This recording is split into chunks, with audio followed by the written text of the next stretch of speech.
Sehat semua? Syukurlah kalau begitu. Pada pagi hari ini, Ibu dapat kabar kalau Pak Daris berhalangan hadir. Jadi, hari ini Ibu akan mengajar di dua kelas yang berbeda, yaitu di kelas 4A dan di kelas 4B. Untuk kelas 4A, nanti akan belajar pelajaran matematika, seperti biasa ya dengan Ibu Kuel, dengan materi pengolahan data. Sedangkan untuk kelas 4B, Bahasa Indonesia akan mempelajari unsur intrinsik cerita. Nah, saat ini kita akan buka dulu pembelajarannya dengan berdoa, bernyanyi, motivasi, absensi, baru nanti kita akan masuk kelas ya. Oke? Kalau begitu kita mulai saja. Yang pimpin doa dipimpin dari kelas 4A. Coba di kelas 4A, siapa ketua kelasnya? Ya, Syana. Yuk, Syana maju ke depan. Terima kasih, Syana. Oke, buka absen dulu ya. Kelas 4A. Aleso, Ben. Sekarang giliran kelas 4B. Kelas 4B, Aldri, Alel. Supaya semangat belajar hari ini, kita nyanyi dulu yuk lagu Bangun Pemudi-Pemuda. Tahu lagunya? Oke, hafal semua ya. Kalau gitu suaranya harus yang kencang, oke? Bangun pemuda-pemuda di Indonesia. Sekarang Ibu akan menyampaikan aturan kelas kita pada hari ini. Karena Ibu akan mengajar di dua kelas secara bersamaan, jadi Ibu mau minta tolong kepada masing-masing ketua kelas untuk membantu Ibu Kuel untuk menertibkan teman-teman yang ada di kelasnya masing-masing. Oke? Apabila ada temannya yang sedang belajar tapi mengganggu yang lain, tolong diingatkan, ditegur. Kalau tidak bisa juga boleh namanya dicatat dan nanti diserahkan namanya kepada Bu Kuel. Paham ya? Sekarang kelas 4B boleh kembali ke kelasnya. Oke teman-teman kelas 4B, hari ini karena Pak Daris tidak masuk, jadi Ibu akan mengajar teman-teman pelajaran Bahasa Indonesia. Tujuan pembelajaran kita hari ini adalah memahami cerita. Siapa di sini yang suka baca cerita? Wah, banyak yang suka baca cerita. Oke, Bu Kuel punya data nih ya. Ini adalah data tentang banyaknya orang Indonesia yang suka membaca. Nah, coba teman-teman lihat di PowerPoint. Ternyata menurut data statistik, setiap tahun apa nih? Terjadi peningkatan banyaknya orang Indonesia yang suka membaca. Ya, tadi juga di kelas 4B banyak yang suka membaca ya. Hari ini Ibu juga akan memberikan bacaan nih buat teman-teman. Ada dua bacaan, ada dua cerita nih. Nanti dari cerita tersebut kita akan bahas unsur intrinsiknya apa saja. Oke? Sebelum belajar kita tepuk semangat dulu yuk. Tepuk semangat. Semangat. Semangat. Oke. Nah, Ibu mau membagi teman-teman kelas 4B dalam beberapa kelompok. Coba dilihat di depan nama-nama temannya. Oke, sekarang boleh duduknya berkelompok ya. Oke, sudah semuanya berkelompok? Sudah, baiklah. Kalau begitu, supaya tidak lama-lama Ibu meninggalkan kelas 4A, jadi Ibu akan membagikan cerita di sini ya, di kertas ya. Ada 2 halaman nih ceritanya. Nanti teman-teman boleh berdiskusi ya dengan teman sekelompoknya untuk membuat garis bawah ya pada bagian-bagian penting dalam cerita ini. Nah, ini ceritanya tentang kelinci dan kura-kura. Jadi kalian boleh memberikan garis bawah pada hal-hal yang penting menurut teman-teman nih ya. Nanti bisa pakai stabilo atau pensil warna ya, pulpen berwarna, boleh sekali. Di paling belakang ada gambar. Coba dilihat, ada gambar di sini tentang cerita kelinci dan kura-kura yang kalian akan baca. Nah, tugasnya teman-teman adalah mengurutkan gambar-gambar ini sesuai sesuai dengan alur cerita yang sudah kalian baca, sesuai dengan jalan cerita yang sudah kalian baca. Ada yang mau bertanya tentang tugasnya? Oke, kalau tidak ada yang bertanya, Ibu akan tinggalkan dulu sebentar. Ibu akan mengajar dulu di kelas 4A, oke? Ya, tolong ketua kelasnya diingatkan temannya yang tidak tertib ya. Oke, teman-teman kelas 4A, Ibu sudah datang kembali nih. Jadi, hari ini kita akan belajar tentang data. Ada yang tahu data itu apa? Siapa? Iya, data adalah informasi atau keterangan yang sesuai, yang benar, yang nyata dari narasumber. Oke, betul sekali, Syana. Nah, ini ya teman-teman ya, cara kita memperoleh data. Bisa dengan wawancara, bisa dengan pencatatan langsung, bisa dengan penelitian, ataupun menggunakan kuesioner atau angket. Di sini yang bisa membaca dan menafsirkan data dari diagram yang pertama tadi nih, diagram yang tegak. Coba, siapa mau jawab pertanyaan yang pertama? Lomba apa yang paling banyak diikuti oleh siswa? Siapa mau jawab? Tadi kalian sudah Ibu ajarkan bahwa mengumpulkan data bisa secara langsung dan tidak langsung. Nah, hari ini teman-teman akan praktik mengumpulkan data menggunakan cara wawancara. Jadi, teman-teman nanti akan mewawancarai 20 narasumber yang ada di luar kelas.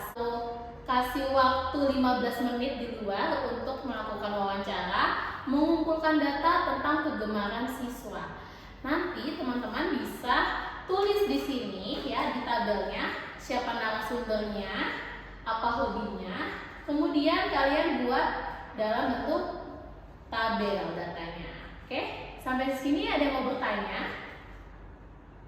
Tidak ada? Baiklah, kalau begitu Ibu akan bagikan lembar kerjanya dan teman-teman bisa melakukan wawancara di luar. Tapi ingat ya, ketika melakukan wawancara di luar, teman-teman harus tertib. Nah, ini ya tadi urutan jalan cerita menurut kelompoknya Alel. Kalau begitu, Ibu akan menjelaskan tentang unsur intrinsik cerita. Dan yang kedua ada tokoh. Tokoh itu adalah orang atau subjek yang berperan dalam cerita. Tokoh itu ada yang tokoh utama dan tokoh pendukung. Kemudian ada latar. Latar itu adalah keterangan yang mengacu pada tempat atau waktu saat cerita itu terjadi. Tokoh, siapa saja tokoh yang berperan dalam cerita Kelinci dan Kura-Kura? Ada kelinci, betul. Ada apa lagi? Ya, kura-kura, betul. Oke, ada lagi kah? Ya, sultan, siapa? Hewan-hewan lain di hutan, betul. Hewan lainnya di hutan. Oke, tadi sudah bicara di hutan ya, berarti berhubungan dengan unsur apa nih? Intrinsik yang berikutnya. Latar, betul, latar. Latarnya ada latar tempat, ada latar waktu. Kalau menurut cerita, latarnya di mana? Di hutan. Sifatnya bagaimana peluang? Apa ya, Zah? Penasaran. Oke, penasaran. Oke. Sampai di sini ada yang mau bertanya tentang unsur intrinsik cerita? Tidak ada? Oke, kalau tidak ada berarti sudah jelas ya. Teman-teman akan Ibu berikan lembar kerja untuk didiskusikan secara berkelompok. Ya. Di sini nanti kalian harus membaca dulu cerita tentang semut dan belalang. Nah, seperti yang tadi kalian lakukan, kalian baca cerita semut dan belalang, kalian garis bawahi hal-hal yang penting, kemudian teman-teman buat seperti ini ya, data pikiran tentang unsur-unsur intrinsik yang sudah tadi Ibu jelaskan.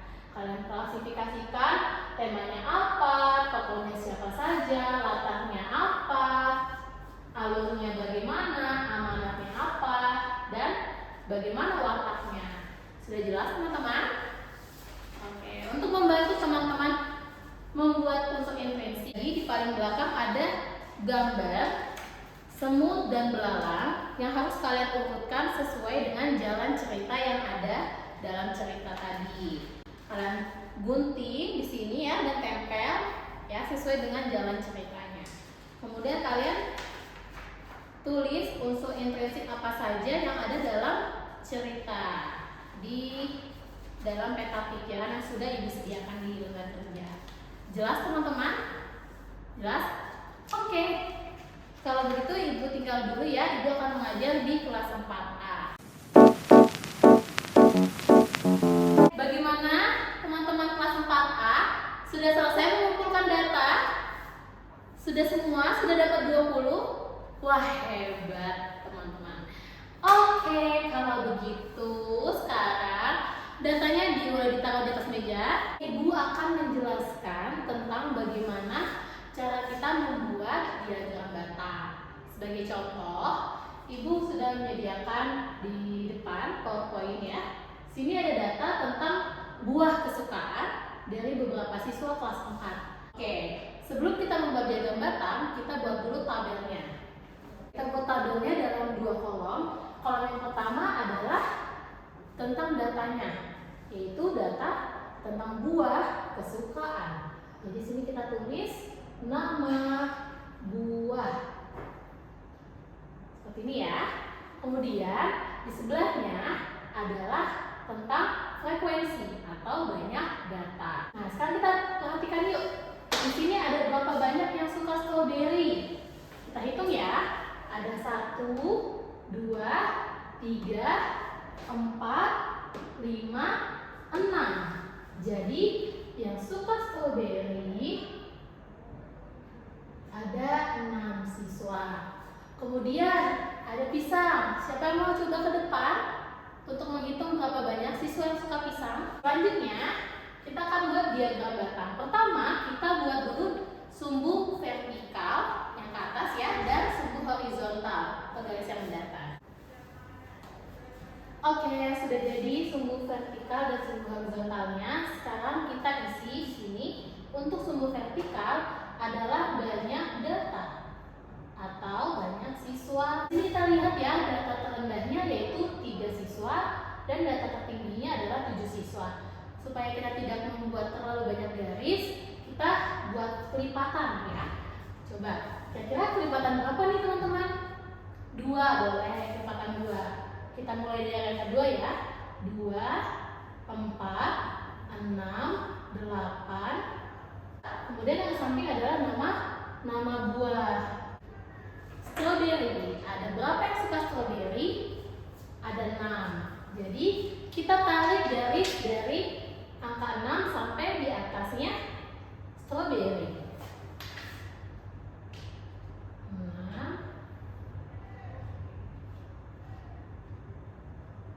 Ini ya. Kemudian kita tarik garis ke bawah sebagai batangnya. Ya, seperti ini. Nah, diagram batang ini bisa kita berikan arsilan warna. Seperti ini ya. Oke, lanjut. Pisang ada 4. Kemudian setelah itu ada apel. Apel ada berapa banyak siswa yang suka apel? Ada 5. Di sini letak angka 5 di mana ya? Di antara ya, Ceza? Antara 4 dan 6. Oke, jadi kita tarik garis di tengah-tengah 4 dan 6. Nah, sekarang kita bisa lihat ya diagram batangnya seperti ini. Nah, jangan lupa kalau kita membuat diagram batang perlu ditulis juga judulnya. Sampai di sini ada yang mau bertanya tentang bagaimana cara menggambar diagram batang? Ada yang mau bertanya? Sudah cukup jelas? Oke. Teman-teman boleh diskusi kembali dengan kelompoknya untuk membuat diagram batang dari hasil wawancara yang sudah teman-teman lakukan tadi. Ibu tinggal dulu ya ke kelas 4B. Ingat, harus tertib. Oke, teman-teman kelas 4B, sudah selesai diskusinya? Sudah selesai? Baiklah, karena sudah selesai, Ibu mau minta kelompok 1 untuk maju ke depan mempresentasikan hasil diskusinya. Apakah ada yang ingin menanggapi dari hasil presentasi kelompok 1? Ya, silakan. Ya, Safa. Baiklah, karena tadi teman-teman semua sudah presentasi dengan kelompoknya, sekarang Ibu ingin menanyakan, apakah masih ada materi yang belum teman-teman pahami? Sudah cukup jelas? Oke, kalau sudah jelas, Ibu akan memberikan lembar kerja evaluasi. Teman-teman kerjakan lembar kerja evaluasi secara mandiri, ya, tidak diskusi dengan temannya. Ibu beri waktu 15 menit untuk mengerjakan, oke? Bagaimana kelas 4A? Sudah selesai membuat diagram batangnya? Siapa yang sudah selesai? Oke, Ibu koreksi dulu ya. Oke, kelompok mana lagi yang sudah? Ibu punya lembar kerja evaluasi. Lembar evaluasi ini dikerjakan secara mandiri, tidak diskusi dengan kelompok. Jadi, gunanya untuk Ibu mengetahui sejauh mana pemahaman teman-teman mengenai materi hari ini, yaitu tentang pengolahan data. Baiklah, Ibu bagikan ya lembar evaluasinya. Sudah 15 menit ya teman-teman. Sekarang boleh dikumpulkan ke bukuel. Sekarang teman-teman kelas 4A boleh berkumpul dengan teman-teman kelas 4B di kelas 4B. Ibu akan menutup pembelajaran di kelas 4B. Oke, teman-teman kelas 4A dan kelas 4B, sebelum kita akhiri pembelajaran kita, Ibu mau tanya-tanya dulu nih. Apa yang bisa kalian simpulkan dari pembelajaran kita hari ini? Coba, siapa yang mau menyampaikan pendapatnya? Ya, boleh di kelas 4B. Safa. Hari ini kita belajar tentang apa? Ya, betul, tentang intrinsik. Apa saja ya unsur intrinsik dalam cerita, Safa? Yang pertama, tema. Kedua, tokoh. Ketiga, watak. Keempat, alur. 5, amanat. Latar. Betul sekali, Safa. Good job. Yuk kita kasih tepuk hebat untuk Safa dulu. Yuk teman-teman. Tepuk hebat. 1 jempol, 2 jempol. Hebat. Oke, sekarang deh kelas 4A. Apa kesimpulannya dari pembelajaran hari ini? Belajar tentang apa kita? Ya, boleh kirim. Ya, betul, tentang pengolahan data. Tentang apa lagi? Menggambar diagram batang. Betul. Dari kegiatan hari ini apa yang paling kalian sukai? Diskusi kelompok kalau kirim boleh. Adit, bagaimana Adit? Wawancara. Wah, itu ya. Oke, semoga di pertemuan berikutnya belajar kita lebih seru lagi. Oke. Ibu juga akan membagikan penghargaan buat kelompok yang paling aktif nih. Dan yuk teman-teman, kita berikan tepuk hebat untuk kelompok-kelompok yang paling aktif tadi. Tepuk hebat. 1 jempol, 2 jempol. Hebat. Oke. Sampai di sini pembelajaran kita. Sampai bertemu lagi di esok hari, teman-teman. Baiklah, kita tutup dengan doa yuk. Dipimpin oleh ketua kelas dari 4B. Terima kasih, Alea. Terima kasih teman-teman kelas 4.